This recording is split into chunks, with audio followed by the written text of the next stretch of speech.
So in this video, I'm going to teach you how to transform first and second person case into third person case. When we write to our friends and family, then we use first and second person case. When we write to our friends and family, we use a more casual, informal, familiar English so that it's okay to use I and me, you and your first and second person case. But when we write our academic research papers for the teacher, we have to use a more formal tone of English. Therefore, we stick to third person case when we write at work or for a teacher at school. So in this video, I will teach you how to transform first and second person case into third person case for a more professional tone. So third person case is he, she, and they. So let's start. Even though living together can seem like a nightmare, many couples stay together for the love of their children. Living together and not being together does not have to be a nightmare. Having boundaries. So here you want to replace you and your with their and co-parents.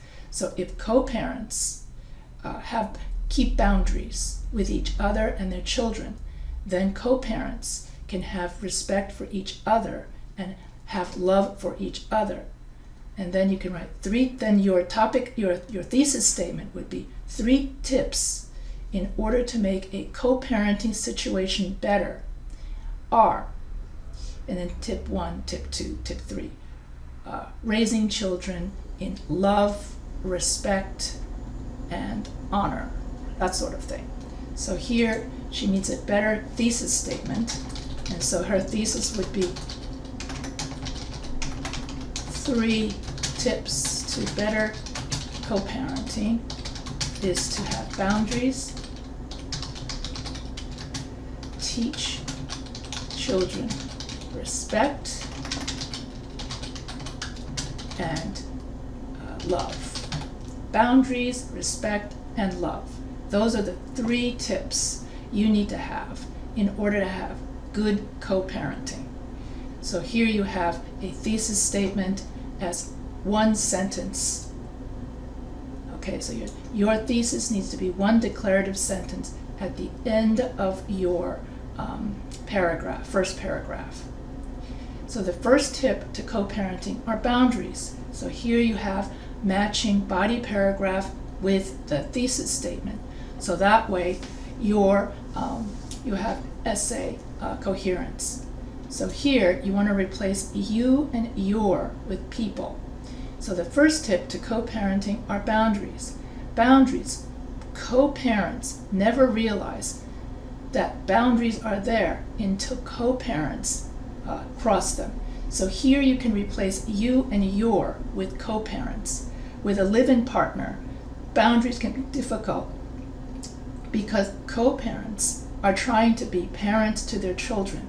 They're at the same time trying to heal their broken relationship with each other and have a separate social life.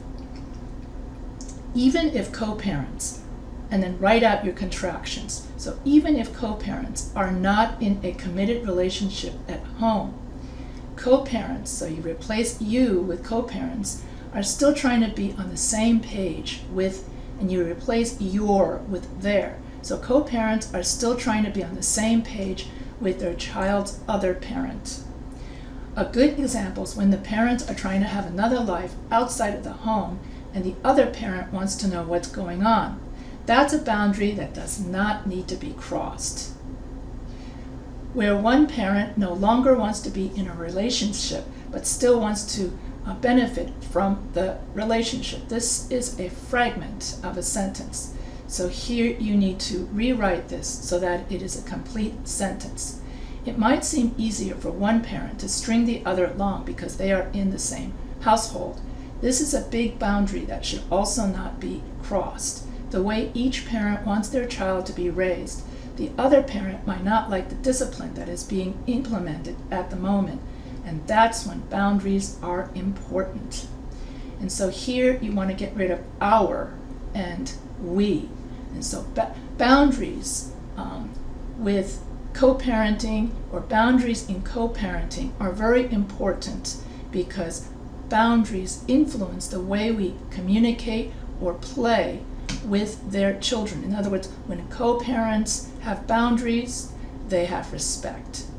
So you need to get rid of our. A second tip would be respect. Respect in the household should be held high. And so here you need to get rid of all of the you and the your and replace you and your with co-parenting. So a second tip should be respect. Yes, at home is where you should definitely and 100% of the time be your true self. So get rid of you and your.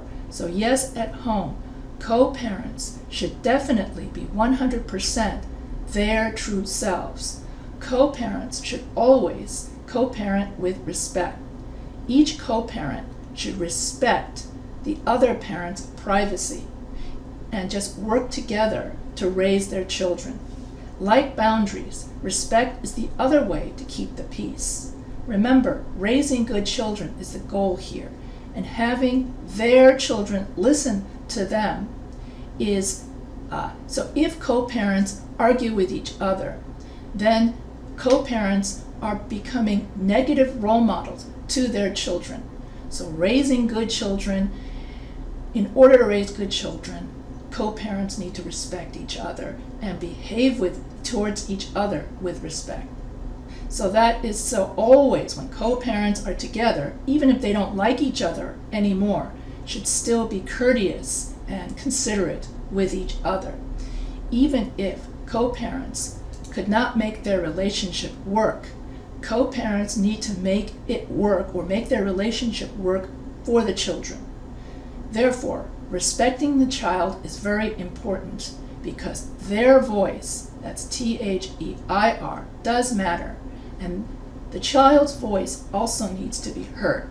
A horrible example is a saying, children need to be seen, not heard. Whoever came up with this was not having respect that day. Then you've got to replace our and get rid of first person case our. So children need respect just as much as adults need respect. Lack of respect leads to careless behavior, which then leads children to feeling unloved. And that's definitely not what co-parenting is about. Co-parenting is about building a relationship with the other co-parent for the welfare of the child. Third tip. Although you might not think it might have been first, here's why it is the third tip. Okay, you need to get rid of you might think. Although co-parents may not think love is important, love is an important aspect of the co-parenting relationship. Just like if there's no boundaries and no respect, love can quickly vanish and turn to resentment, or even worse, hate. All that negativity that comes with resentment and hate can come out in an argument. And guess who's listening to it all? And so instead of saying your children, the children, it is important, so write out your contraction. It is important to pour love into everything co-parents do, especially in a co-parenting household. So even if co-parents are no longer together, co-parents need to show love for each other. Co-parents no longer need to love each other like they did once upon a time, but co-parents always need to love their children and behave in a loving fashion because their children are always watching. Children must always feel that they are loved at home.